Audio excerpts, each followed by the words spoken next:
Les presento a los protagonistas de hoy: Gerardo Pisabarro, catedrático de Microbiología de la UBNA. Muy buenas tardes, Gerardo. Buenas tardes. Y también les presento a Maribel Calvo, catedrática del Departamento de Tecnología y Química Farmacéutica de la Universidad de Navarra. Muy buenas tardes, Maribel. Buenas tardes. Enseguida vamos a hablar profundamente de ese proyecto que tenéis entre manos, pero antes vamos a verlo también para ubicar a nuestros espectadores. Es el proyecto NOXFUN.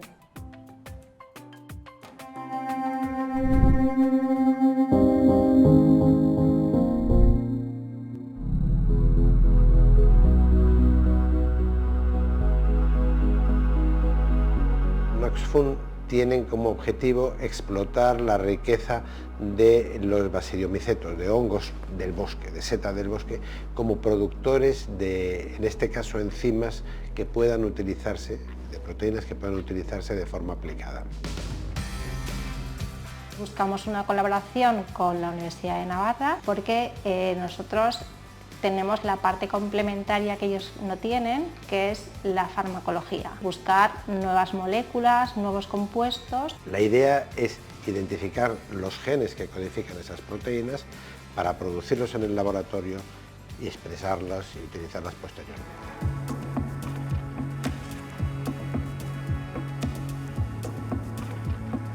Nuestro objetivo, no sé si lo lograremos o no, es buscar en el fondo nuevos compuestos químicos que no se hayan descrito hasta el momento, que sean nuevas y que tengan una aplicación farmacéutica. Buscaremos actividades, como ejemplo, que tengan actividad antioxidante, cicatrizante, incluso buscaremos si tienen actividad para el tratamiento del Alzheimer.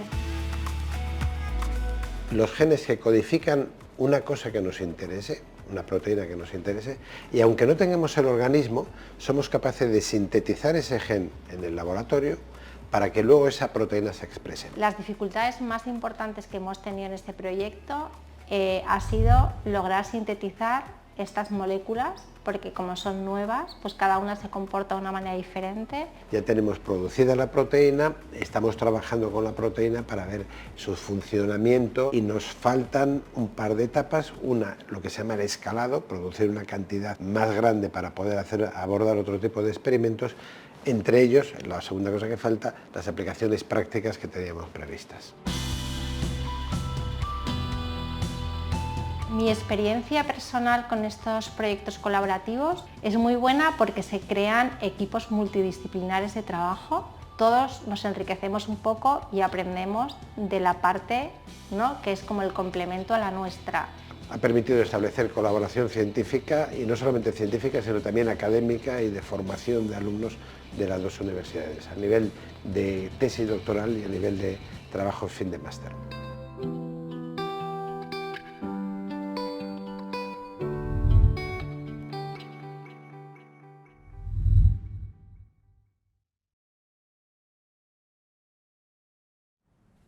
Vamos a conocerlo un poquito mejor, vamos a conocer este proyecto, el proyecto NOXFUN. ¿Qué objetivos persigue este proyecto? Bueno, como decíamos en el vídeo, que ha quedado muy bonito, ¿no? La idea es un poco, si quiere, de ciencia ficción, así contado en general, ¿no? Buscamos proteínas, que son moléculas que hacen cosas en las células o industrialmente, pero unas proteínas que sean capaces de trabajar en unas condiciones, vamos a decir, extremas, unas condiciones fuera de lo normal. Históricamente eso se ha hecho cogiendo proteínas y modificándolas para estar estabilizadas en esas situaciones extremas. Lo que nosotros hacemos es buscar microorganismos que vivan en esas condiciones extremas y por lo tanto sus proteínas tienen que ser capaces de trabajar ahí. Pero claro, esos microorganismos no los tenemos aquí en Pamplona. Y ahí viene la otra parte de un poco de ciencia ficción del asunto. Lo que hacemos es buscar en bases de datos genómicos, esto es, en secuencias en base de datos con genomas, con material genético de muchos organismos, aquel organismo que tiene unas características determinadas que nos interesan, en la idea de que las proteínas que producen las van a tener. Entonces tú buscas en la base de datos la secuencia, el gen que codifica aquello que a ti te interesa. Entonces tienes un archivo, sintetizas químicamente ese gen, se lo metes a otro microorganismo y ya está, produce la proteína. La magia, ¿no? De vuestra magia. Ahí o sea, la idea, lo novedoso del asunto es eso, no es que tú purifique ese microorganismo, tenga ese microorganismo ahí y le extraiga la proteína. Nosotros no hemos visto el microorganismo jamás, ni probablemente muchos de ellos se puedan ver nunca, pero sabemos que ese gen existe, porque alguien lo ha secuenciado en un momento y a nosotros nos interesa. Lo que hacemos es copiar la secuencia, fabricar químicamente el gen, metérselo a un microorganismo que sí controlamos y producirlo. ¿Y qué beneficios, Maribel, nos pueden aportar estas proteínas de las que hablaba también Gerardo? Pues piensa que son moléculas que no se han visto nunca, que son nuevas porque se han sintetizado, como ha explicado Gerardo. Por tanto, nos abre un abanico de posibilidades enormes, pues desde el punto de vista farmacéutico, que es mi caso, pero desde la industria alimentaria. Es decir, las proteínas tienen muchísima aplicación y nadie ha estudiado nunca nada sobre esa molécula porque no existía hasta el momento que la hemos sintetizado y la tenemos ya, con lo cual nos puede abrir desde el punto de vista tecnológico, farmacéutico, bueno, un abanico enorme de posibilidades. De hecho, hablabais en el vídeo, ¿no?, de ese objetivo de buscar nuevos componentes, es ahí claro, donde lo que estábamos hablando, de que tengan una aplicación farmacéutica. Por ejemplo, hablabas también del Alzheimer. Por ejemplo, a ver, una molécula nueva, tienes distintas aplicaciones. Puedes aplicarlo, nosotros nos centramos en el punto de vista farmacológico. Puede tener un espectro de actividad que sea antioxidante o que sea prooxidante, pero, por ejemplo, que sea antioxidante, pues eso nos da pie a decir, bueno, cualquier patología que podemos tener en el fondo, a ver cómo te lo puedo explicar. En el organismo tenemos una serie de radicales libres que se van generando con nuestro día a día y nuestro organismo también produce unos agentes antioxidantes que bloquean toda esa oxidación que se va produciendo. En el momento que hay una enfermedad, una patología, Alzheimer, cáncer, cualquier tipo de patología, lo que ocurre en nuestro organismo es que se desequilibra esa balanza. Se generan muchos agentes oxidantes, muchos radicales libres, ¿no?, que está muy de moda hablar de radicales libres, y nuestro organismo no puede combatirlos. Entonces, ese desequilibrio empieza a generar todas esas patologías. Si nuestra molécula que nosotros sintetizamos nueva tiene la posibilidad de contrarrestar todos estos radicales, se vuelve a equilibrar esta balanza y puede tener un espectro de actividad pues enfocado junto con otros ensayos. Claro, no solo eso, pues Alzheimer, cáncer, diabetes, por ejemplo, grandes patologías que en este momento, pues desgraciadamente, pues algunas tienen un poco más de tratamiento que otras.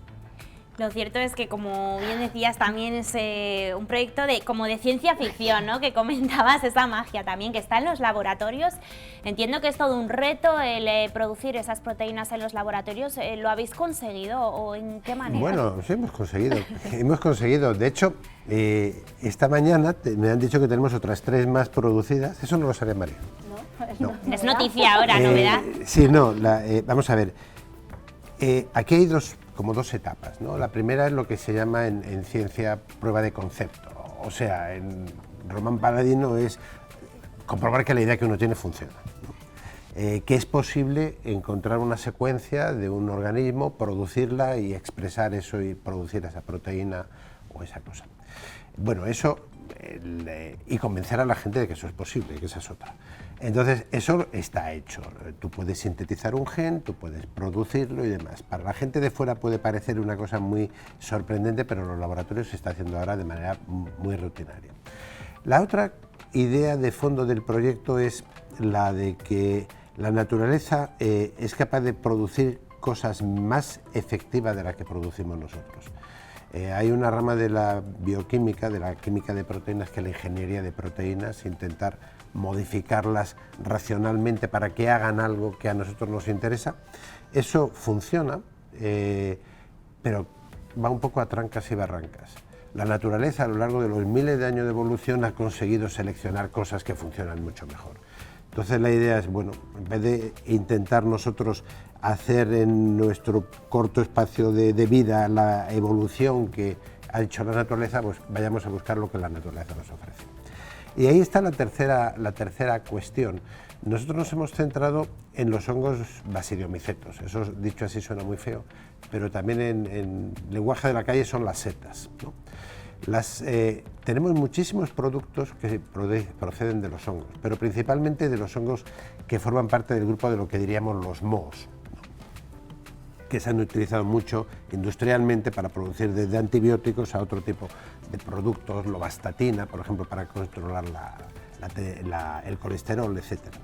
Nosotros nos hemos centrado en los basidiomycetos, en las setas, que se han estudiado más desde el punto de vista, si queréis, gastronómico, por las Así que las para comes, que exactamente. desde el punto de vista ecológico y luego porque hacen bonito. Una seta de enanitos es muy bonita, pero esos hongos están viviendo en un entorno muy agresivo y tienen que defenderse mucho y producen cosas que les sirven para defenderse. Te producen muchos compuestos que a nosotros nos pueden ser de utilidad. Entonces, la idea de combinar, buscar en hongos, en ese tipo de hongos, más dejar que la naturaleza evolucione y produzca lo que es interesante y luego conseguir fabricarlo, pues eso era el reto de base. Luego, claro, tienes que meter eso en una levadura, como la que se utiliza para hacer el pan o la cerveza o el vino, y a veces tienes que convencer a la levadura que lo haga y eso no es tan fácil. Entonces hay proteínas que nos funcionan bien, otras que nos han funcionado peor y otras que no hemos conseguido meter. Pero bueno, en eso está el juego. Gerardo, tal y como nos lo has explicado, lo hemos entendido perfectamente, seguro que además en casa también, con esos ejemplos claros. Maribel, ¿en qué fase de desarrollo está ahora mismo el proyecto después de además haber conocido que tenemos esta tres novedad? más, ¿no? Tenemos tres más. Pues estamos en que hemos conseguido unas cuantas proteínas, que las tenemos, como decimos nosotros, en un botecito, aisladas, puras. Estamos empezando todos los ensayos farmacológicos. Si tenemos tres más, tendremos que ensayar más ensayos y queda muchísimo recorrido, porque si alguna funcionara, todas estas proteínas, hasta que nos llegara al mercado en un medicamento, por ejemplo, son fases muy largas. O sea, todo el mundo se piensa que teniendo ya el botecito de la proteína, si sale positivo para un ensayo, ya la tenemos. Nada más lejos de la realidad. Que un medicamento llegue al mercado puede tardar del orden de 8 o 10 años o más, como pronto, porque tiene que pasar un montón de fases más. Nosotros estamos haciendo una investigación súper básica, el comienzo de toda una cadena farmacéutica. Imagínate, tenemos un botecito con ¿qué? 100 miligramos, una cosa así que no es nada. Si saliera muy activo frente a una determinada afección o una enfermedad, no nos serviría de nada si no consiguiéramos extrapolar esos 100 miligramos pues a una tonelada, a lo que fuera en cantidad suficiente para poder fabricar todo el medicamento que nosotros necesitáramos. Y para que llegara a eso, pues todo lo que nos suena ahora de las vacunas del COVID, que lo hemos vivido todos el desarrollo, ¿no? Tenemos la vacuna, vamos a probarla en ensayos clínicos, fase 1, fase 2, fase 3, que la Agencia Europea del Medicamento lo aprueba, no lo aprueba, que aprueba esta vacuna pero no la otra. Pues esto es lo mismo, lo que pasa es que nosotros en 9 meses hemos conseguido, con muchísima inversión económica, tener una vacuna, pero lo normal no es esto para un medicamento. Son un periodo de 9, 10 años y al final podríamos tener un medicamento, ojalá lo tengamos para una patología. Pero si no tuviéramos este inicio, pues no habría una investigación posterior en la que habría que fabricar, no en pequeñitos botecitos como nosotros, sino en tanques enormes, reactores, o sea, es decir, el engranaje es mucho mayor. Pero si no, lo que te digo antes, si nosotros no empezamos, pues no abres todo este nuevo campo de investigación para estas cosas. Y supongo que también... Dime, Gerardo. Perdona, un poco por complementar lo que dice Maribel, creo que es importante que la gente entienda el proceso, ¿no? Yo esta mañana en clase a la gente del aula de la experiencia, a la gente mayor que va a la universidad en curso de esto, estábamos hablando de la penicilina. Fleming descubrió la penicilina en 1929 y la primera utilización de la penicilina fue en 1941, o sea, 12 años después. Y aquello apretado porque estaba en la Segunda Guerra Mundial y la gente necesitaba antibióticos, ¿no? Fleming en realidad no podía hacer mucho. Él encontró la penicilina, hizo unos primeros ensayos, pero él no podía producir en grandes cantidades. Ni tenía la infraestructura, ni sabía cómo hacerlo. Y tuvo que unirse a Chain y Florey, que eran otros colaboradores que luego se fueron a Estados Unidos, que tenía otra situación, y pudieron hacerlo. Esto es un poco lo que dice Maribel. Nosotros, por ejemplo, podemos abrir el camino en un momento, pero después necesitas otra gente que vaya enganchando, como una cadena, como los trenes de juguete que vas enganchando un vagón de antes, para que la cosa funcione. Empresas biotecnológicas que ahora están muy de moda y que están entrando farmacéuticas potentes en biotecnología, que continuarán todo el proceso, pues lo que te digo, para tener cantidad suficiente para poder fabricar todos los ensayos, etcétera. Pues, pero eso ocurre con todos los medicamentos. La excepción ha sido la vacuna del COVID, Bueno, pero porque ha sido rápido, pero... Sí, pero la vacuna del COVID, en última instancia, se había trabajado con ella. Claro, Justo o sea, no antes empezaban desde cero.